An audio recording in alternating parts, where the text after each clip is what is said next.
Hi guys, welcome back to Prospect Channel TV. Thank you for coming out here. May God bless you all. Fein, the International Council for NNAMDI KANU, detained leader of the indigenous people of Biafra, IPOB, on Friday asked President Muhammadu Buhari to comply with the order of the United Nations, the UN Human Rights Council Working Group, and release his clients immediately. In a letter obtained by Politics Nigeria, the American constitutional lawyer said President Muhammadu Buhari is depriving KANU of his liberty and thus violating 16 international human rights covenants. KANU is being prosecuted on charges of terrorism and has been held in custody of the Department of State Services (DSS) in Abuja since June 2021. The IPOB leader's lawyers have continued to protest his detention, arguing that a Nigerian court discharged him in October 22. Okay, this is the letter, the full letter of NNAMDI KANU's American lawyer.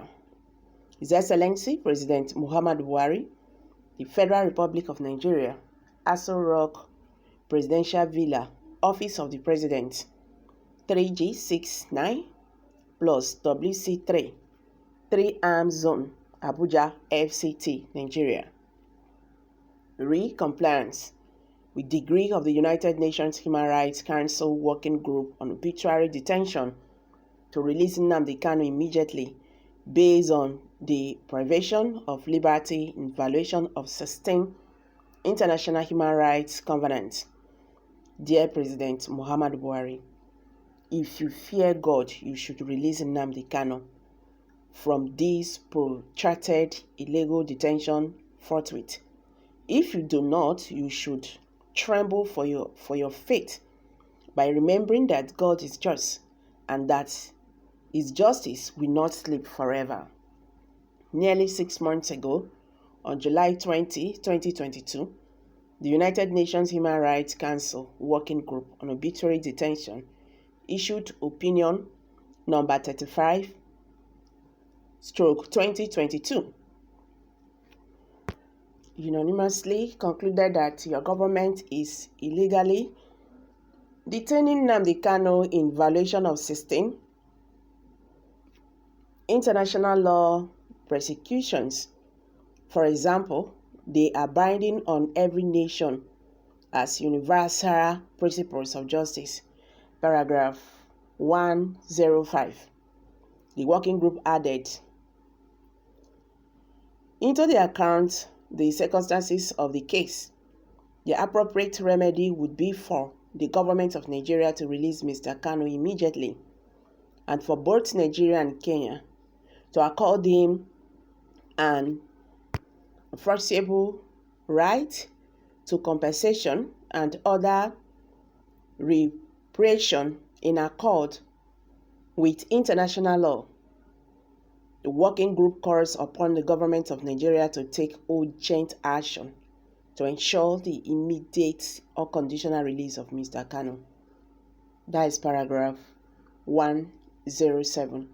The working group requested a timely update of your government's compliance with its decree, which has been squandered. Nothing has been done to comply with the working group's urgent call for Mr. KANU's immediate or conditional release. He remains in solitary confinement in the custody of DSS. Among other things, Mr. KANU has been denied necessary medical care for a possible life-threatening ailment. Every day since June 20, 2022 has been a new high water mark of your government's criminal detention of Mr. KANU, compounding the crimes involved in his initial kidnapping, the torture, and extraordinary rendition from Kenya. If justice rather than tyranny occupied Aso Rock, your government would be the accused and Mr. KANU the prosecutor. In a large sense, your government's ongoing criminality spread far beyond one individual. Your administration has stopped has stooped to genocide and crimes against humanity in destroying, traumatizing, and terrorizing the lives of 17 million Biafrans for exercising their unalienable right to seek by non-violent means self-determination, for example, government by the consent of the governed. That Christian right was established by the British more than a century ago. Nigeria has refused to redress Great Britain's racist injustice for more than 60 years since independence. One insincere attempt in 1966 was stillborn and provoked the genocidal Biafran Civil War. The administration continues to insist by force and violence on boundaries illegally drawn by white men without the consent of a single African.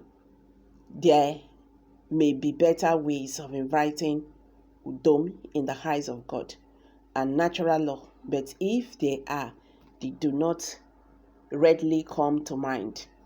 The American Declaration of Independence proclaims universal norms of justice that continue to thunder like a hammer on an anvil throughout the world. Governments are formed to secure life, liberty, and the pursuit of happiness.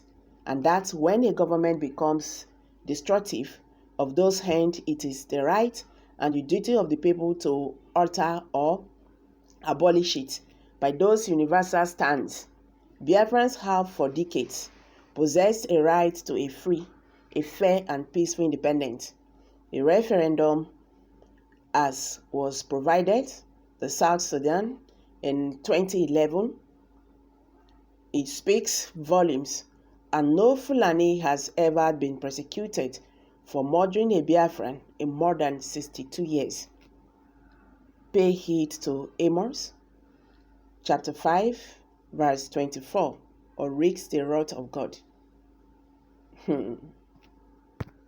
The ostracism of civilized peoples and creeping sanctions from the United Nations Security Council let justice roll down like waters and righteousness like an ever-flowing stream, he said.